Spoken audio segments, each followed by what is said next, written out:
એકાદશીનું, જ્ઞાન યજ્ઞનું, અંતરદ્રષ્ટિનું. સ્વામિનારાયણ રે સંવત 1878 શ્રાવણ સુધી દ્વાદશીને દિવસ પ્રાતઃકાળને સમયે સ્વામી શ્રી સહજાનંદજી મહારાજ શ્રી ગરડા મધ્યે દાદા ખાચરના દરબારમાં શ્રી વાસુદેવ નારાયણના મંદિર આગળ ચાકડા ઉપર વિરાજમાન હતા અને સર્વ શ્વેતવસ્ત્ર ધારણ કર્યા હતા અને પોતાના મુખારવિંદની આગળ પરમહંસ તથા દેશ દેશના હરિભક્તની સભા ભરાઈને બેઠી હતી ને પરમહંસ તાલ મૃદંગ લઈને કીર્તન ગાતા હતા. પછી શ્રીજી મહારાજ સંત પ્રત્યે બોલ્યા છે, એકાદશીનું વ્રત કરવું તેની તો એમ વિગતિ છે જે પૂર્વે ભગવાન 10 ઇન્દ્રિયો અને 11મું મન તેને અંતઃસન્મુખ કરીને પોઢ્યા હતા. તે સમયમાં નાડી જંગનો દીકરો જે મૂર્દાનવ તે યુદ્ધ કરવા આવ્યો. પછી ભગવાનના 11 ઇન્દ્રિયોના તેજમાંથી એક કન્યા ઉત્પન્ન થઈ. ત્યારે મૂર્દાનવ કન્યા પ્રત્યે બોલ્યો છે, તું મને વર. પછી કન્યા બોલ્યા છે, મારે તો એવી પ્રતિજ્ઞા છે જે મને યુદ્ધમાં જીતે તેને હું વરું. પછી મૂર્દાનવને અને કન્યાને યુદ્ધ થયું. ત્યારે કન્યાએ મૂર્દાનવનું મસ્તક ખડગે કરીને કાપી નાખ્યું. પછી ભગવાને પ્રસન્ન થઈને તે કન્યાને કહ્યું છે, તું વર માગ્ય.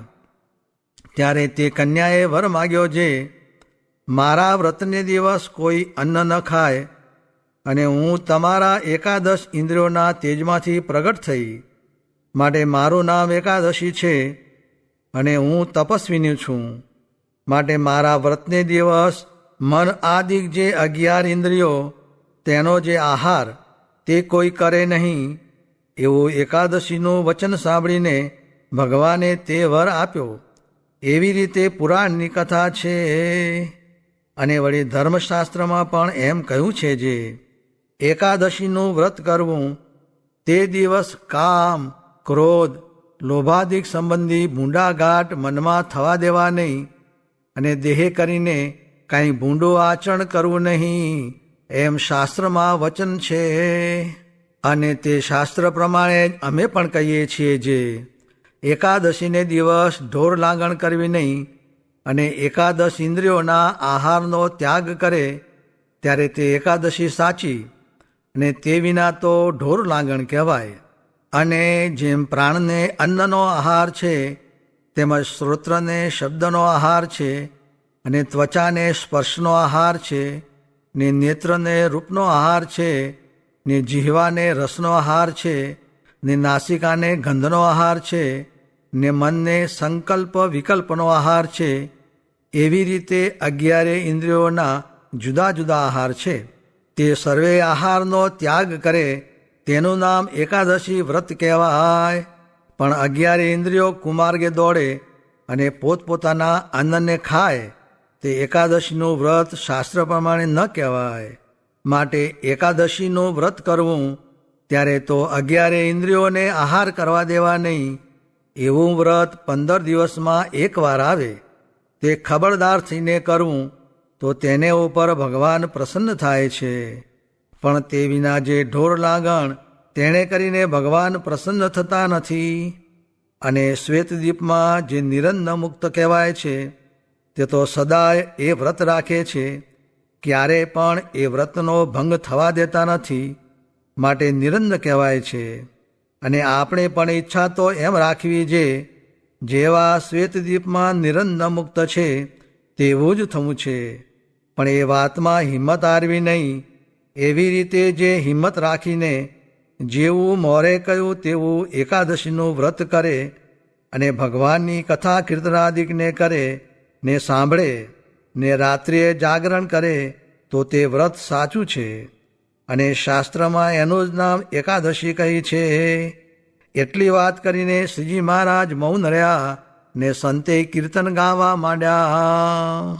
પછી વળી શ્રીજી મહારાજ બોલ્યા છે, જ્યારે બ્રહ્માએ પ્રથમ સૃષ્ટિ કરી ત્યારે સર્વે પ્રજાને કહ્યું છે, તમો સર્વે યજ્ઞ કરજો ને તે યજ્ઞ કરીને તમારે સર્વ પુરુષાર્થની સિદ્ધિ થશે અને સૃષ્ટિની પણ વૃદ્ધિ થશે.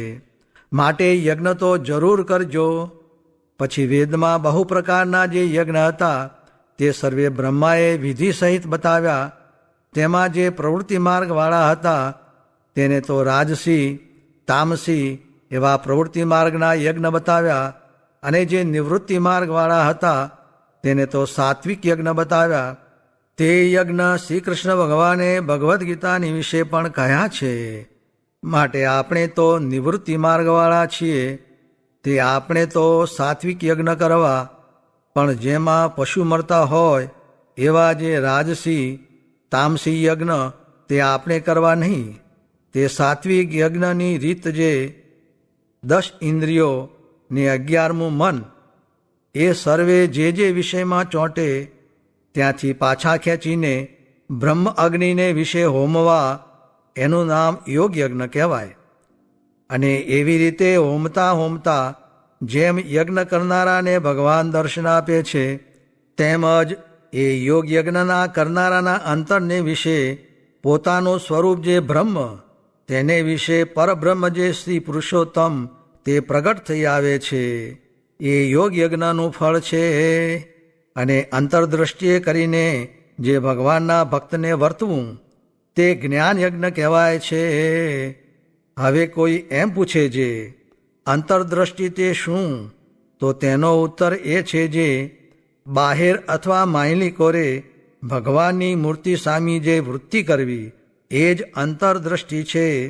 અને તે વિના તો અંતરદ્રષ્ટિ કરીને બેઠો છે, પણ બાહ્ય દ્રષ્ટિ જ છે. માટે બાહેર ભગવાનનું દર્શન તથા પૂજન તથા ભગવાનના કથા, કીર્તન એ આદિ જે ભગવાન સંબંધી ક્રિયાઓ હોય તે સર્વે અંતરદ્રષ્ટિ છે. અને એ સર્વે જ્ઞાન યજ્ઞ થાય છે. અને તે જ ભગવાનની મૂર્તિને અંતરમાં ધારીને તેનું પૂજન વંદનાદિક જે કરવું તે પણ અંતરદ્રષ્ટિ છે ને જ્ઞાન યજ્ઞ છે. માટે સત્સંગી માત્રને તો એવો અખંડ જ્ઞાન યજ્ઞ થાય છે. અને સમાધિ તો કોઈકને થાય છે ને કોઈકને નથી થતી. તે તો પરમેશ્વરની ઈચ્છાએ કરીને એમ રહ્યું છે, અથવા કોઈક ઠેકાણે ભક્તની કચાઈ વતે કરીને એમ રહ્યું છે. અને કોઈક મૂર્ખ લોક છે તે એમ કે છે જે ગોપિકાના અંગના કીર્તન હોય તે રહેવા દો અને નિર્ગુણ કીર્તન હોય તે ગાવો, તથા જે ઉઘાડા થઈને ફરતા હોય તેને મૂર્ખ હોય તે નિર્ગુણ પુરુષ કહે છે. પણ જો ઉઘાડા ચાલે નિર્ગુણ થવાતું હોય તો કૂતરા, ગધેડા ઇત્યાદિ સર્વે નિર્ગુણ કહેવાય. માટે એ તો મૂર્ખની સમજણ છે. અને જ્ઞાની ભક્ત હોય તે તો એમ જાણે જે ભગવાનનું સ્વરૂપ છે તે જ નિર્ગુણ છે. અને જેને જેને તે ભગવાનનો સંબંધ થયો તે સર્વે નિર્ગુણ માર્ગવાળા છે. અને જે કથા કીર્તનને વિશે ભગવાનના સ્વરૂપનો સંબંધ છે તે સર્વે નિર્ગુણ કહેવાય. અને જે કથા કીર્તનને વિશે ભગવાનનો સંબંધ ન હોય તે માયિક ગુણે યુક્ત છે, માટે સગુણ કહેવાય. અને જો ભગવાનની પ્રાપ્તિ ન થઈ હોય અને તે ઉઘાડા ફરે તો નિર્ગુણ ન કહેવાય. અને જેને ભગવાનની પ્રાપ્તિ થઈ છે અને ગ્રહસ્થાશ્રમી છે તો પણ તે નિર્ગુણ કહેવાય. અને ત્યાગી હોય તે પણ નિર્ગુણ કહેવાય. માટે ભગવાનને પામ્યાનો જે માર્ગ તે જ નિર્ગુણ માર્ગ છે. અને તે જે ભગવાન સંબંધી ક્રિયા કરે તે સર્વે નિર્ગુણ છે. અને જેને ભગવાનનો સંબંધ થયો છે તેના ભાગ્યનો પાર આવે નહીં. અને તે ભગવાનનો સંબંધ એક જન્મને પુણ્ય કરીને થતો નથી. એ તો શ્રી કૃષ્ણ ભગવાને ગીતામાં કહ્યું છે જે અનેક જન્મ સંસિદ્ધ તતો યાતિ પરામ ગતિમ. એ શ્લોકનો એ અર્થ છે જે અનેક જન્મનું સુકૃત ભેળું થાય છે તેણે કરીને જે સંસિદ્ધ થયો તે પરમપદને પામે છે. તે પરમપદ તે શું? જે પ્રત્યક્ષ ભગવાનની પ્રાપ્તિ તે જ પરમપદ છે. અને વળી શ્રી કૃષ્ણ ભગવાને એમ પણ કહ્યું છે જે મમૈવાંશો જીવલોકે જીવભૂત સનાતન મનઃષ્ઠાનિન્દ્રિયાણી પ્રકૃતિસ્થાની કર્ષતી. એ શ્લોકનો અર્થ એ છે જે આ સંસારને વિશે ભગવાનના અંશ જે જીવ છે તે તો મને સહિત જે પંચ જ્ઞાનેન્દ્રિયો તેને પંચ વિષય થકી ખેંચીને પોતાને વશ રાખે છે, અને જે ભગવાનના અંશ નથી તેને તો ઇન્દ્રિયો ખેંચીને જ્યાં પોતાની ઈચ્છા હોય ત્યાં લઈ જાય છે.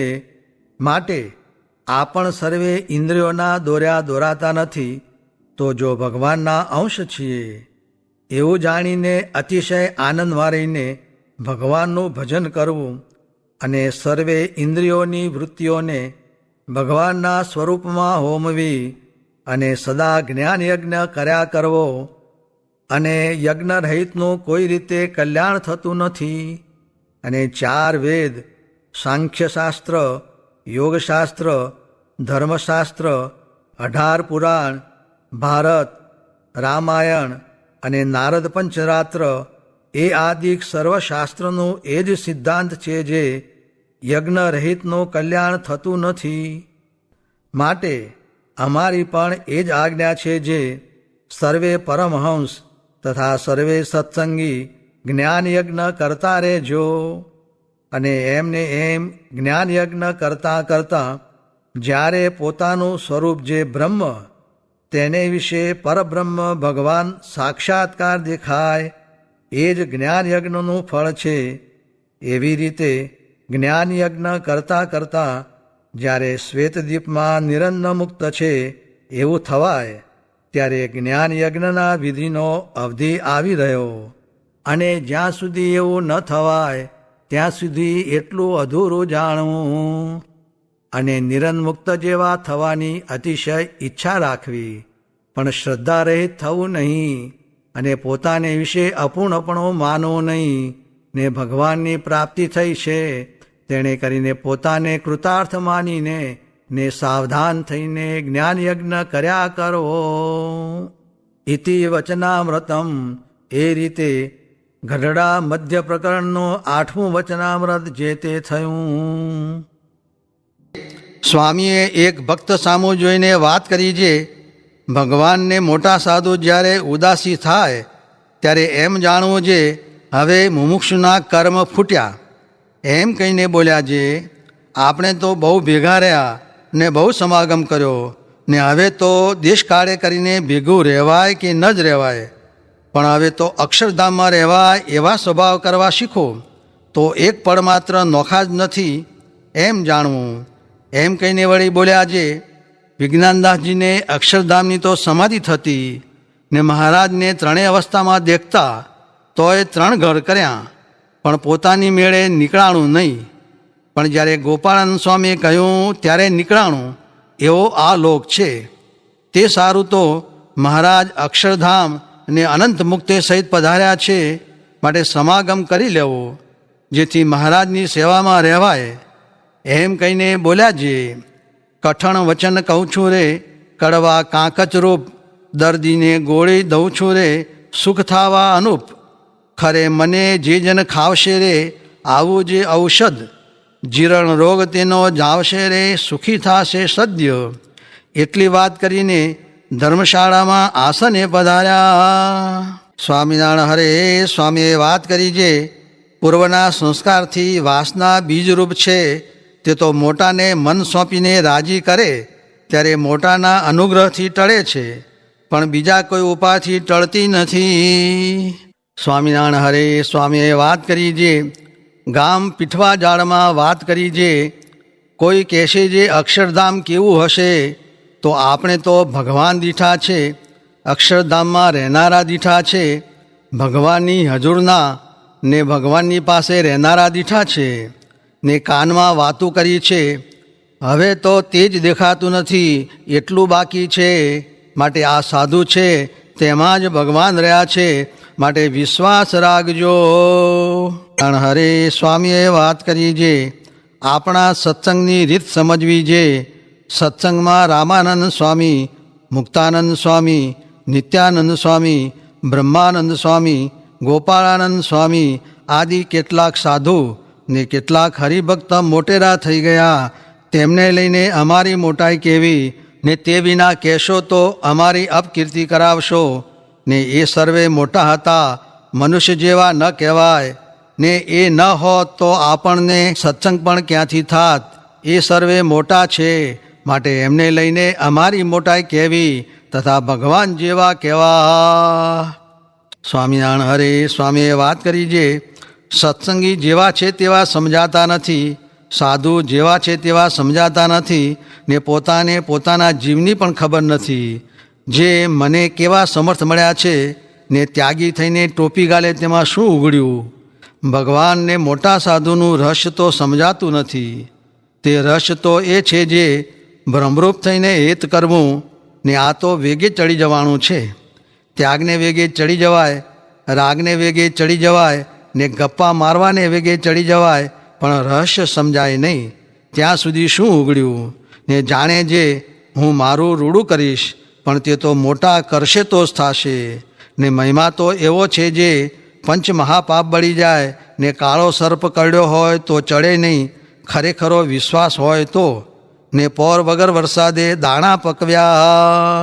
સ્વામિનારાયણ હરે. સ્વામીએ વાત કરી છે, ભગવાનનો દીકરો હોય તો પણ સાધુ સમાગમ વિના ને વચનામૃતને લઈને બેઠા વિના સમજાય નહીં.